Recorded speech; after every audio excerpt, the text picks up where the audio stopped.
You do, I imagine, know Albert Einstein.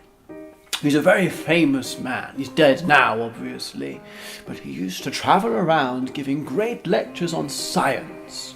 He travelled alone, except for his trusty driver, who was always there with him. He would come into the hall, sit with him, and listen to these great talks that he gave about science.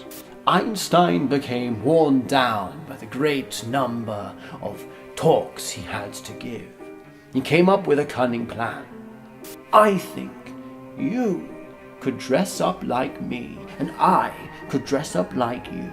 We could go into a conference. You could give the talk, and I could sit there and relax for once. The driver, who had heard his talks 1,000,000 times, not really, I'm exaggerating, agreed at once. He loved the idea of being Einstein for the day. They made the switch and went into the next talk that Einstein was due to give. The driver climbed up onto the podium and prepared to speak. Unbeknownst to these two, there was in the audience a young scientist who was very proud of his personal achievements and thought himself perhaps even more incredible than Albert Einstein.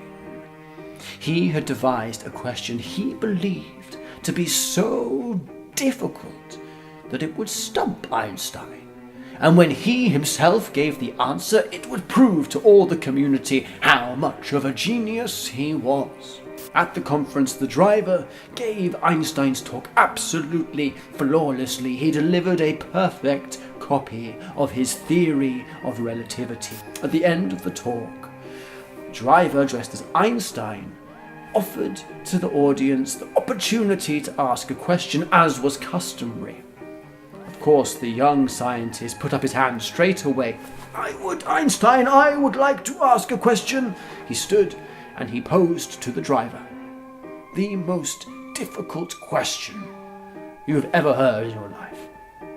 The driver looked at him, fear gripping his heart. He was going to ruin Einstein's reputation. After a moment, he replied, "Young man, your question is so ridiculously juvenile, so incredibly simple to answer, that I'm not even going to bother responding to you. Instead, I'm going to invite my driver to come up here and answer it." And he did.